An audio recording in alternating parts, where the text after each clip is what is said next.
banyak hal yang menjadikan itu ketakutan di masa depan gitu. Saya takut mati muda gitu. Ya, saya suka mabok, dan dulu saya juga sering kalau party tuh sampai kalau nggak sampai joprak nggak pulang lah.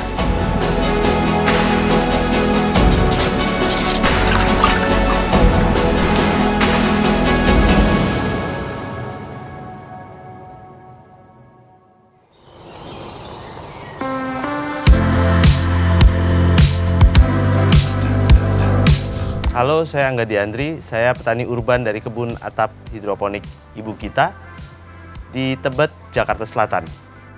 Awal mula gue bertani itu diawali tahun 2018. Gue lagi di tahapan untuk melakukan eksplorasi karena gue memiliki banyak catatan buruk dalam hidup saya. Saya banyak hal-hal yang harusnya tidak saya lakukan, tapi saya lakukan di masa yang sangat muda. Saya sangat-sangat takut. Terus bisa dibilang salah satu gimana caranya supaya saya tidak menjadi penyakit di kemudian hari. Nah, saya belajar tentang nutrisi, saya belajar tentang sayuran, saya belajar tentang vegetarian, vegan, dan juga masih banyak lainnya.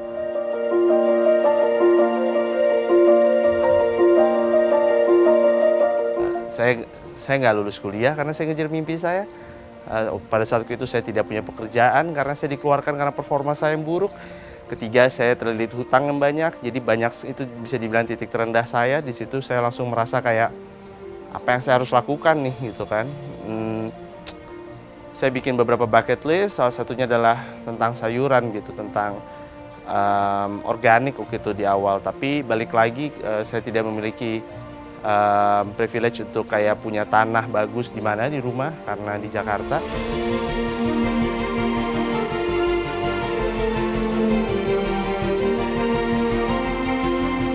Karena di awal saya tidak memikirkan untuk ini bisnisnya seperti apa ini dan yang lain.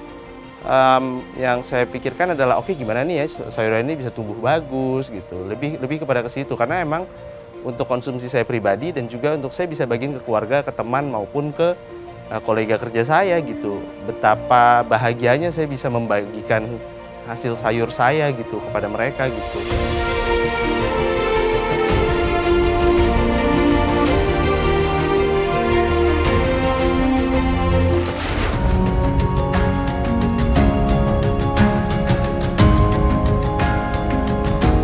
Yang saya suka dari hidroponik adalah kita bisa bikin pola kerja gitu. Semuanya ada sistem yang bisa mengatur. Salah satunya adalah kayak saya menggunakan sistem NFT, jadi pompa nyala 24 jam. Di satu sisi investasi di awal mungkin cukup lebih besar, tapi membuat saya lebih efisien secara waktu. Dan juga kita bisa bikin perawatan lebih mudah gitu. Range harga sayur saya itu untuk pakcoy itu 40.000 per 500 gram. Untuk kale 500 gramnya itu 50.000 dan untuk selada butterhead itu di 500 gramnya di 45.000. Omset bulanan bisa dari 5 sampai 10.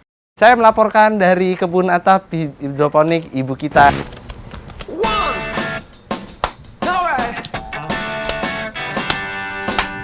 Saatnya kita panen. 1, 2, 3.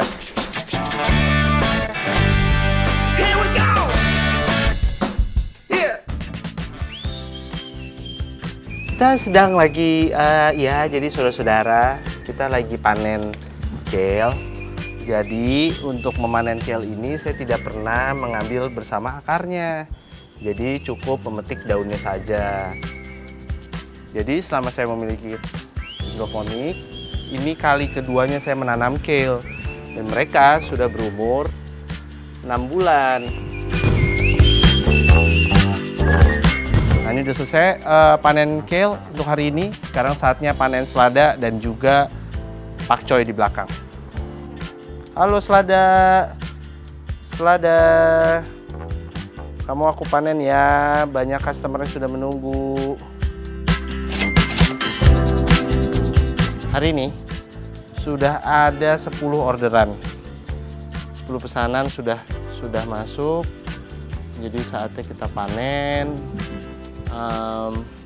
Tadi pagi ada aja yang baru mesen.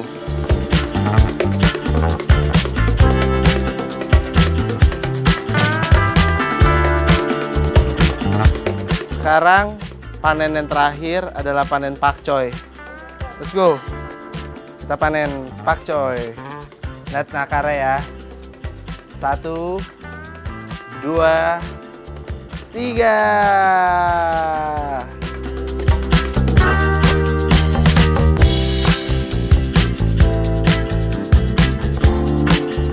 Banyak orang yang nggak mau terjun ke pertanian, mungkin mereka nggak merasa duitnya nggak oke ya. Permasalahan utamanya kan itu ya, mereka nggak mau ke sana ya. Tapi saya percaya bahwa uang tuh efek sih. Kalau Panji selalu bilang tuh ya uang efek, karena apa yang kita lakukan secara berkala gitu. Semakin sering kita ngelakuin sesuatu, makin lama itu akan bertumbuh gitu. Kita akhirnya makin paham gimana caranya bisa memonetisasi ini gitu. Jadi satu hal pada saat mau terjun ke sesuatu, coba suka dulu. Jadi pada saat nanti lagi turun, lagi naik, atau lagi posisi di bawah sekalipun, akan terus ngejalanin gitu. Karena ya balik lagi, tantangan mah selalu ada gitu. Nggak mungkin kita berharap bangun tuh nggak ada tantangan, nggak mungkin gitu. Emang setiap hari kita dikasih kesempatan setiap hari untuk kita untuk kita bisa bertumbuh, untuk kita bisa menghadapi banyak tantangan di hari esok, di hari ini dan hari esok gitu. Ejekan sih saya mengamini ya. Satu hal yang saya senang dari saya dapat pembelajarannya karena saya kerja di dunia stand up comedy adalah, di stand up comedy ada namanya self deprecation. Itu yang ada artinya adalah kita menertawakan diri kita sendiri gitu. Saya udah nggak menjadi masalah orang lain mencemooh saya atau menertawakan diri saya, mungkin emang itu benar gitu. Jadi saya udah mengamini itu aja gitu. Jadi emang karena balik lagi, saya juga nggak bisa membuat semua orang suka sama saya gitu. Saya sudah di tahapan seperti itu. Jadi ya udah, kalau emang mau main sama saya ya main, ya kalau nggak mau karena mungkin melihat saya menjadi petani ya silahkan gitu.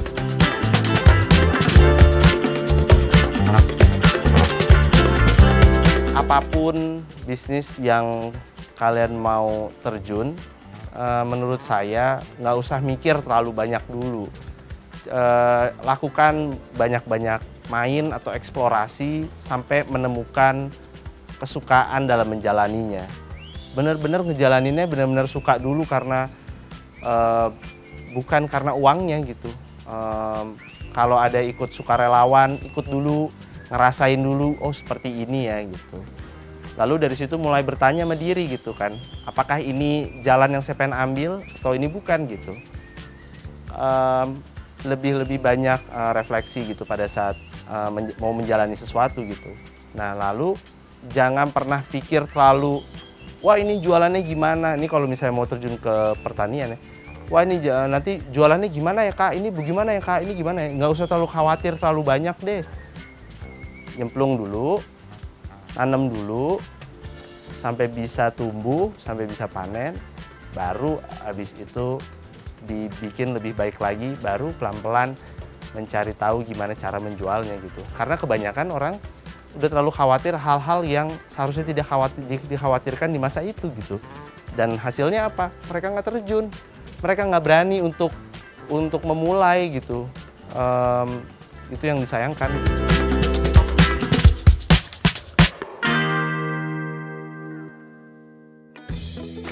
Kenapa namanya Ibu Kita? Karena saya itu ingin memberikan hadiah kepada ibu saya gitu. Saya selalu mengecewakan ibu saya gitu. Dan saya orangnya bukan yang tipikal yang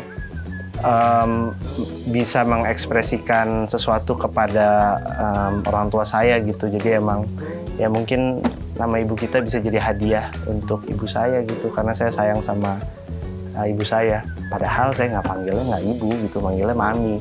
Tadi saya mau kasih nama mami kita, tapi nanti jadinya jualan bakmi orang ngirinya, jualan somai.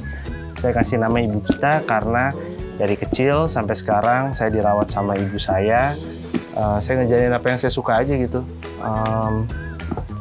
Ya Saya senang, jadi saya bersyukur saya punya banyak sayur, saya bisa makan di rumah, malah kadang juga saya nggak kebagian gitu.